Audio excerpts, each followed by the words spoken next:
warahmatullahi wabarakatuh. Nama saya Ajeng Ningtyaswiranda Putri dari kelas 3E. Saya dari Fakultas Teknologi Informasi. Nah, di sini saya akan menjelaskan cara mengatasi dan mencegah data hilang dalam aplikasi autopsi dari identifikasi masalah hingga penyelesaian efektifnya.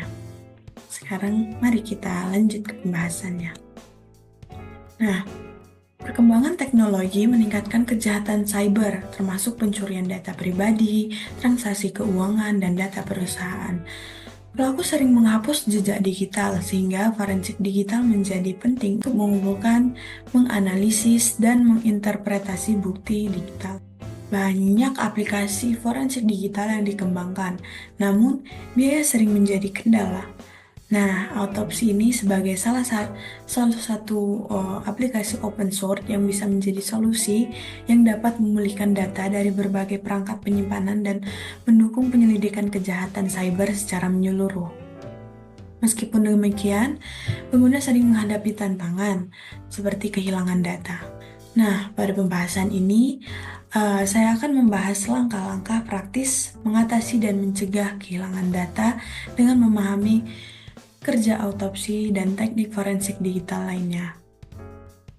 Nah, pada bagian pembahasan ini, itu akan diuraikan beberapa poin yang dimana setiap poinnya menjelaskan pengertian, tools yang akan digunakan, identifikasi masalah, proses pemulihan data, solusi, langkah-langkah, serta pencegahan kehilangan data pada aplikasi autopsi.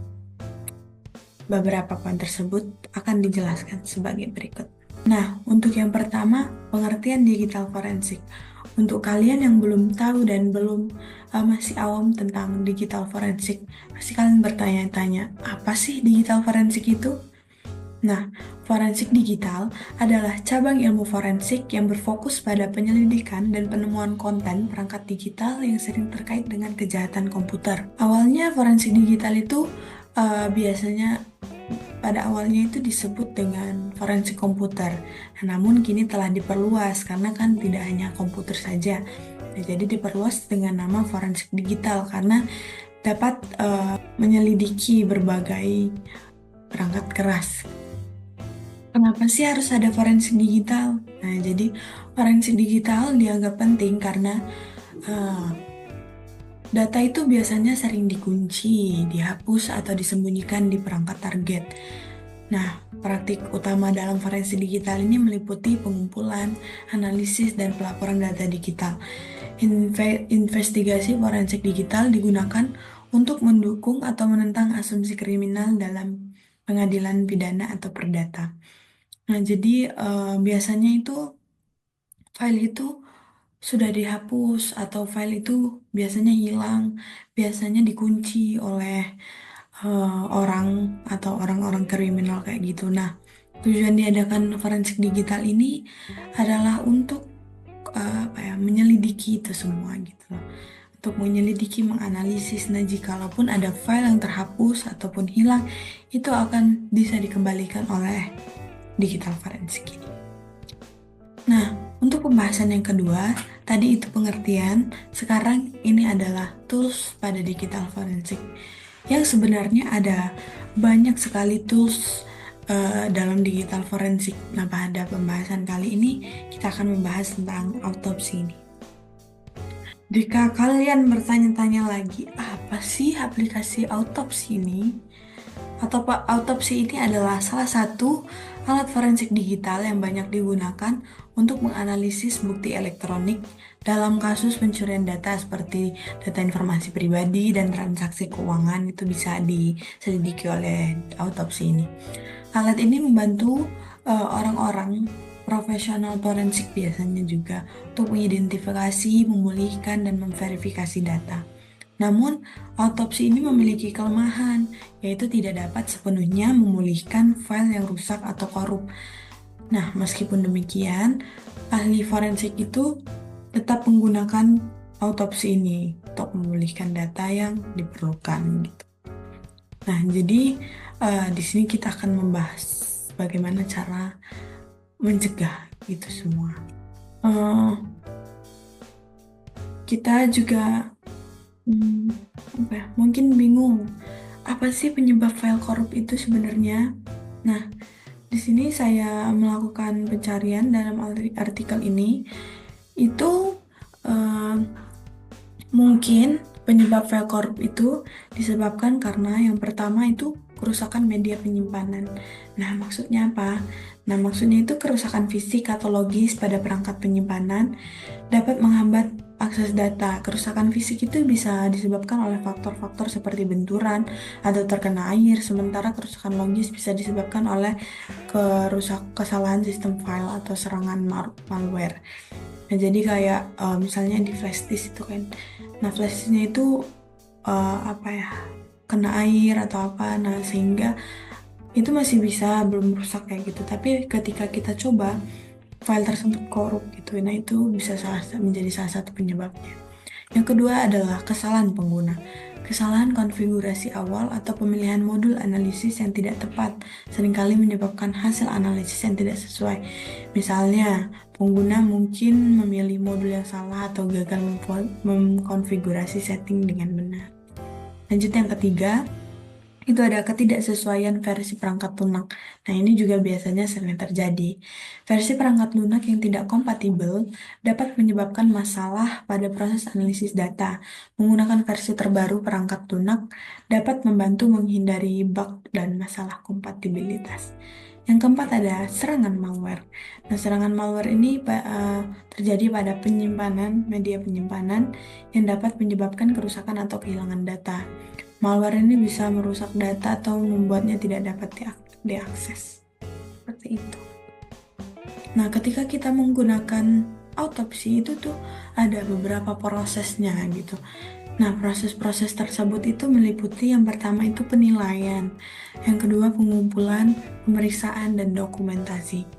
Untuk yang pertama penilaian. Nah, gimana sih itu?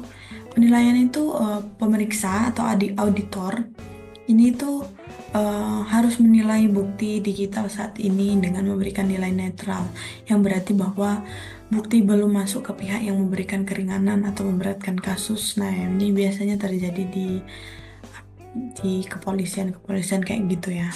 Jadi penilai atau auditor ini harus memberikan nilai netral dulu. Yang kedua ada pengumpulan. Bukti digital sangat rentan dan dapat rusak atau hilang dengan mudah. Nah, oleh karena itu pemeriksaan harus dilakukan dengan cermat. Menggunakan bukti digital bukan yang asli adalah pilihan terbaik karena bukti digital yang asli harus dilindungi agar tetap terjaga. Nah, yang ketiga itu ada pemeriksaan. Tujuan proses pemeriksaan adalah untuk mengumpulkan dan menganalisis bukti digital yang ada. Di sini ekstrak mengacu pada proses pemulihan data digital atau pemulihan informasi dari media. Analisisnya akan membahas metode yang telah diterapkan dan menjadi standar. Lalu yang keempat adalah dokumentasi dan laporan. Untuk memastikan hasil analisis dan observasi dalam forensik digital yang dapat digunakan sebagai referensi di masa depan, sangat penting untuk mendokumentasikan dan melaporkannya. Selain itu, dokumentasi ini juga bisa dijadikan bahan penelitian guna menilai efektivitas metode yang telah digunakan. Nah, jika terdapat data-data yang korup setelah dipulihkan, nah itu gimana? Adakah cara solusi untuk pemulihan data secara utuh? Nah, terdapat dua opsi utama untuk mendapatkan pemulihan data terbaik, yaitu Foremost Recovery dan Test Disk Recovery. Metode ini memungkinkan pengambilan data dari berbagai jenis media penyimpanan seperti CD atau DVD, flash disk, SSD, hard disk, serta format file zip dan RAR. Foremost Recovery dirancang untuk mengabaikan jenis sistem file utama dan langsung membaca serta menyalin data dari drive ke memori komputer. Proses ini dikenal sebagai file carving, di mana sistem mencari header file yang sesuai dengan konfigurasi Foremost di memori karena tidak memiliki antarmuka pengguna grafis. Metode ini terutama digunakan melalui antarmuka baris perintah. File carving ini merupakan metode yang dapat memulihkan berbagai jenis file seperti JPG, GIF, PNG, BMP, AVI, terus PDF, MOV, ZIP, RAR, dan semuanya itu. Nah, file konfigurasi biasanya terletak uh, di local user ya, yang memungkinkan pengaturan jenis file tambahan.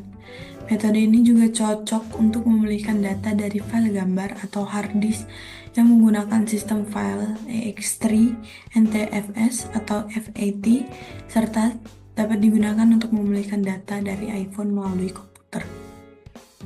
Nah, metode Formos teknik ini digunakan untuk memulihkan file berdasarkan header, footer, dan struktur dari file tersebut. Nah, kalau test disk, alat ini dapat membantu memulihkan partisi dan memperbaiki tabel partisi yang rusak. Penggunaan kombinasi dan beberapa alat forensik untuk meningkatkan peluang pemulihan data secara utuh. Misalnya, hasil penelitian menunjukkan bahwa autopsi memiliki tingkat keberhasilan pemulihan hingga 95% dalam kondisi tertentu. Nah, itulah mengapa banyak yang menggunakan aplikasi autopsi ini. Nah, ternyata terdapat langkah-langkah dalam mengatasi kehilangan data. Nih, untuk kalian juga ya. Yang pertama itu periksa kondisi penyimpanan. Gunakan test disk untuk memulihkan data sebelum analisis di autopsi dan akses kembali partisi yang hilang. Yang kedua itu ada konfigurasi tepat. Pastikan pengaturan awal modul yang benar dan instalasi dependensi perangkat lunak dan untuk mencegah kesalahan. Yang ketiga ada perbarui autopsi jika ingin penggunaan autopsi ya. Install versi terbaru untuk memperbaiki bug dan meningkatkan keamanan serta kinerja. Yang keempat ada periksa log aplikasi. Analisis log untuk mengidentifikasi sumber kesalahan selama proses analisis. Yang kelima ada gunakan alat tambahan. Tadi sebelumnya disebutkan bahwa penggunaan alat tambahan itu akan menambah efektivitas. Nah, ini gunakan FTK Imager dapat digunakan untuk membuat gambar disk dan memulihkan file dari disk yang rusak. Nah, FTK Imager ini sebenarnya hampir sama dengan autopsi. Nah, agar data itu tidak hilang, maka kita harus melakukan pencegahan. Pencegahan kehilangan data itu ada backup data, membuat cadangan rutin dan simpan di alokasi aman untuk mencegah kehilangan data selama analisis. Nah, yang kedua, backup itu sangat penting ya. Yang kedua ada edukasi pengguna, latih pengguna untuk mengoperasikan perangkat lunak dengan benar dan memahami langkah-langkah dasar pemulihan data. Nah, jadi kita harus paham dulu sebelum melakukan proses pemulihan data ini.